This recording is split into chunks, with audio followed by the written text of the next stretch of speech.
Hello everyone, this is Kapil Reddy, founder and CEO of Zupali. So here we are with our new episode of the CEO series.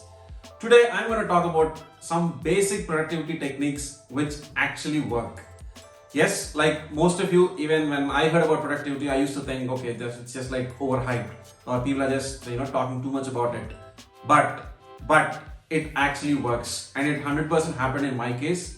And these are some of the basic techniques which anybody can follow, and that can significantly improve the way you work and get things done. As I always keep saying, the whole idea of productivity is to make you more efficient. And what it can actually do is help you save time. And time, as you know, is probably the most expensive commodity which nobody can buy. And there lies the real fact, and that's why we need to value and respect time. So jumping into the conversation, so the first technique what you can have is, I think I kind of briefly touched upon it in the past, just have like a music playlist for every task. Let's say maybe I have like a work playlist. Again, the reason is, I think it was scientifically proven that music can actually help you be more productive while you actually work. The reason is, I think we usually listen to music when we are happy, or it kind of makes you happy, and that indirectly gives a dopamine kick to your brain, so that you actually work more efficiently. So just what you could do is, maybe depending on the mood you have or whatever work you're doing, you can have a dedicated playlist. For example, have like a work playlist, or let's say you want to learn something, learn playlist, or you have your exams coming up, exam playlist. So just categorize it and have it handy so that you can quickly access them. And yes, going forward, we'll have like a full-on Spotify integration in Zupali, and you can 100% do it. So coming to the next topic, again, a very basic thing which I think most of you already follow, but in case you're not following, please try doing it and you can see a significant difference. The one I'm talking about is having a to-do list. So for having a to-do list, it's as simple like, just before you start your day, just write down briefly like what all things you want to accomplish for today. And as and when you approach the day, you can probably start adding more number of tasks based on it. I think that is very important, because once you have a clear view, like this is what I need to do today, that is going to significantly help you. Because yes, we are in this busy world where we just are bombarded with so much of work or conversations or whatnot. We're just getting distracted, and it's human tendency to forget everything. So as we keep telling, our brain is actually to accomplish work. It has better things to do and not just store unnecessary information. So something as simple as just a to-do list can significantly boost up your productivity. So either you can have it just on a paper and numerous templates which you can download, or use a to-do list app which is on the web. And of course, you already know, even Zupali has a to-do list, and we are going to make it even more functional and even more powerful, where we want to incorporate some scientifically proven principles to actually help you get things done and learn more efficiently.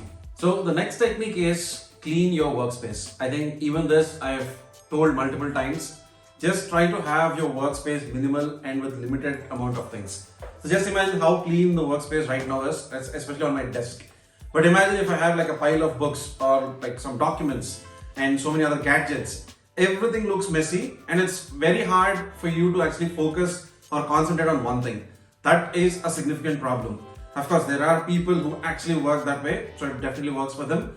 But for a majority of people, all you need is a little more organized and a minimal workspace, especially the desk, so that you can focus on one thing at a time and you can keep moving on to other things. So try doing it, and I'm pretty sure you can see a significant difference in the way you actually work. The problem is, let's say if you have too many things on your desk, it will just overwhelm you. And once you see so many things, you just end up doing nothing, because there's just like so many things to accomplish. You cannot actually focus on doing one thing, and that is super unproductive. And that's exactly what we need to avoid at any cost. So that is one technique. And now coming to the next technique. So this is something I think a lot of our corporate colleagues will understand, where we will have to go through a number of meetings on a daily basis. And yes, time and again it has been said that meetings are not super productive, especially if they just run in all directions without a set agenda, or if it just takes too much time, it's super unproductive. And try to limit your meetings, just let's say one or two. And in order to run the meetings more efficiently, make sure you have a set agenda and a dedicated timeline. Let's say for a half an hour, you want to meet for 30 minutes. Just have stop it at 30 minutes. Only in this way, I think you can achieve more productivity. But again, of course, there are all these times where you can actually move around in different directions. But we need to be a little more stringent when it comes to meetings, because they're never going to end. And the whole idea of getting into a company or a corporate culture is that you can brainstorm around with people, and for that meetings are essential. But there is a better way of running them. Again, I think I'll do a separate video just on how can you actually run meetings more efficiently. But that's another topic for another week. So the next technique we're talking about is set time limits for tasks. For example, there are certain tasks which you get, let's say for example, a Slack notification, especially if you're working in a corporate environment. Rather than postponing, because anyway you spend time to check the notification, just try to respond to it immediately. So you don't have to again get back, or there's no that sort of lost conversation as such. Same with WhatsApp. Let's say you get a WhatsApp notification, just try to quickly respond to it.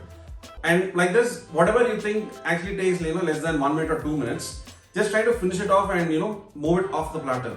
Because if you just keep piling them, I think you'll end up not responding, and that leaves a very bad impression on the rest of the people, and that is also not very good for us. At the same time, it's not very unproductive as well, because you've already spent time to actually notice something. But if you just want to push it to, okay, let me do it later, you're again repeating the task, and that is super unproductive. So you can completely avoid that. So that is thing. And coming to the final technique which we want to talk about today is, this is a productivity hack which has worked for a lot of people, but again, it's a personal preference. I think you can just see whatever suits you. So start your day with the most challenging task. For example, let's say today I have a gigantic task of probably doing interviews, for example. So that is quite a complex task and a challenging task. So rather than pushing it post lunch or in the evening, first I usually get it done in the first half itself, so that I can focus on my rest of the things throughout the day. And also because now that your mind is off that this challenging task, whatever was on your platter, you've just finished. So your mind also responds positively, okay, that you're not overwhelmed, that oh my god, I have to do this big task which is pending and all that. So this is a great productivity hack. But again, as I told, it probably works for some people, it doesn't work for other people. So likewise, let's say if you're not willing to do the challenging task, make sure you're just getting done with all the easy tasks which are out there, and maybe have like a time boxing done for this challenging task. Let's say post lunch from 2 to 6 o'clock, something like that. But make sure you structure your day in such a way that you distribute the time between these complex tasks and easy tasks. So here we go. These are all some basic productivity techniques that actually work. So try using them, and you can pretty sure see a significant difference in it. So also, if you have any other techniques or topics you want to cover, please comment. And also, like as usual, please like, subscribe and comment to this video. And we'll come back with more initiatives, and we'll also improve the number of videos which we put on a weekly basis. So as I always keep saying, our simple goal with this entire series is to create more awareness around these basic productivity techniques which can actually make a significant difference. As usual, again coming to the last, I think at Zupali we are like super duper excited with all the validation and the feedback which we've been receiving consistently. That is only helping us to polish the product in a much more powerful way. And I as a user is super excited to see when will the new version of Zupali release. So more updates on that soon. So until then, please keep supporting us and join us in our mission to empower the learning and productivity of 100 million lifelong learners. Until then, have a great time. See you. Bye-bye.